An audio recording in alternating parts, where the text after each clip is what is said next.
When you embark on these things, somehow the whole thing is unreal until it's finished. And then you suddenly realise that you have achieved what you set out to do, not just adequately, but in a rather exceptional way.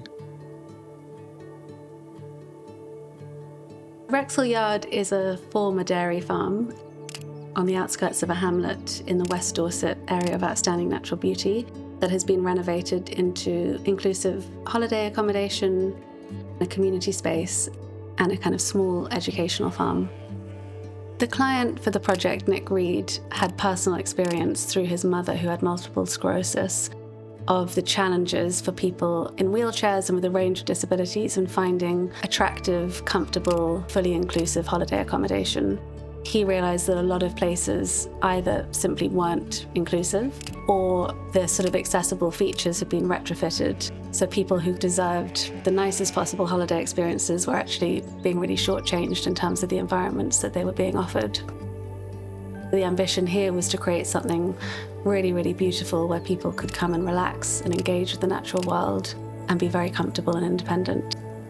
It just makes you feel a bit more normal because, like people can go to these beautiful places, but I couldn't go because it's not accessible, because it's been thought out in a way that makes it look nice, but then also means that it's not accessible.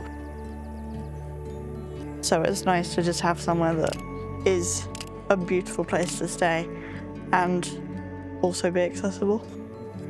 Often you have to compromise on where you might want to go on holiday, whereas here we haven't had to compromise at all. And we don't have to go, oh, that's a shame, that would be lovely staying, but we better find the accessible place.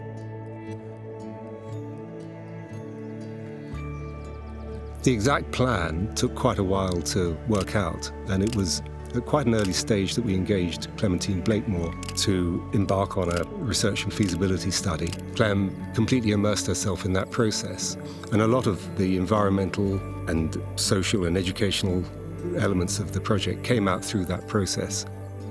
We did this long period of research at the beginning of the project, going to see other facilities in the area supposedly offering a similar thing. And what we realised that often people see inclusive design as a standard you're obliged to meet rather than something that can actually enhance the design. One of the key elements of the brief was to integrate the accessible features really elegantly in such a way that it wasn't a compromise in terms of the overall design vision. A lot of the things which were requirements in terms of space actually just provide a generosity that everyone benefits from. One of the interesting things about engineering and architecture is they're all site-specific. And the challenge with Wraxall Yard was, when we first came here, it's this beautiful, almost romantic ruin of a dairy farm. What it doesn't need is changing. So the challenge was to retain as much existing fabric as possible without ruining the character and the history that was already here. One of the things we did initially was to survey all the timber trusses and decide which ones we could save and reuse. Few of the trusses are still in their original places, but pretty much all the trusses are original. The garden here, it's got a layered ecology in it. We've used an informal arrangement of trees, shrubs and perennials to ensure that it does the best for biodiversity and also gives that sense of immersiveness for the people within it. That feeling of being within one of the terrace spaces, dine there with family, but also not necessarily see the next terrace space on. So that arrangement of trees and shrubs helps to filter views and creates an intimacy within the courtyard itself. What I'm most proud of is our partnership with Green Island, who are a charity putting on incredible holidays for disabled people whilst also allowing their families at home to have a rest. It really feels like the perfect realisation of Wraxall Yard's potential. Well, for Green Island Holiday Trust, this is just the most perfect venue because everything is disabled adapted. We haven't got any steps, we haven't got any big slopes, and we often have holidaymakers in wheelchairs, and I can see when they arrive they might be a little bit worried and uptight, but very soon the stresses melt away and we have a wonderful time.